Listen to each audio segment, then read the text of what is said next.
పేదవాడైన విశ్వాసి ఈ లోకంలో ఆకలి దప్పులతో ఉండవచ్చేమో గాని పరలోకంలో జీవాహారం ఉంటుందండి. పేదవాడైనటువంటి క్రైస్తవుడు లేదా దీనుడైన క్రైస్తవునికి ఈ లోకంలో త్రాగడానికి నీళ్లు ఉండకపోవచ్చు, దప్పికొని ఉండవచ్చు, కానీ దేవుని సన్నిధిలో జీవ జలములు దేవుడు ఆయన కొరకు దాచించాడు. దీనుడైన సహోదరునికి ఈ లోకంలో సరైన గృహం లేకపోవచ్చు, కానీ యేసు ప్రభు స్థలమును సిద్ధపరుస్తున్నాడు వీరి కొరకు.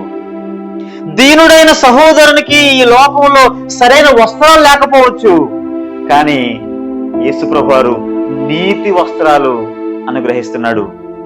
దీనుడైన సహోదరునికి ఈ లోకంలో సరైన స్నేహితులు లేకపోవచ్చు, కానీ యేసు ప్రభు వారు ఆయనే బెస్ట్ ఫ్రెండ్ గా, ఆయనే మంచి స్నేహితుడుగా ఉండబోతున్నాడు. దీనుడైన సహోదరునికి ఈ లోకంలో ధనం లేకపోవచ్చు, కానీ పరలోకంలో ధన నిధిని సమకూర్చబడుతుంది.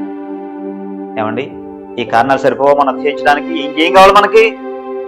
మనము ఏ స్థితిలో ఉన్నామో ఆ స్థితిని బట్టి సంతృప్తి కలిగి ఉందాం. కొంతకాలం ఉండి మనం వెళ్ళిపోవాల్సింది. ఈ లోకంలో మనం ఎవరము శాశ్వతం కాదు. కాబట్టి నీకున్న పరిస్థితిని బట్టి దేవుని దగ్గర సనుకోవాల్సిన పని లేదు, దేవుని మనం ప్రశ్నించాల్సిన పని లేదు, దూషించాల్సిన పని లేదు. సంతృప్తి కలిగి ఉందాం.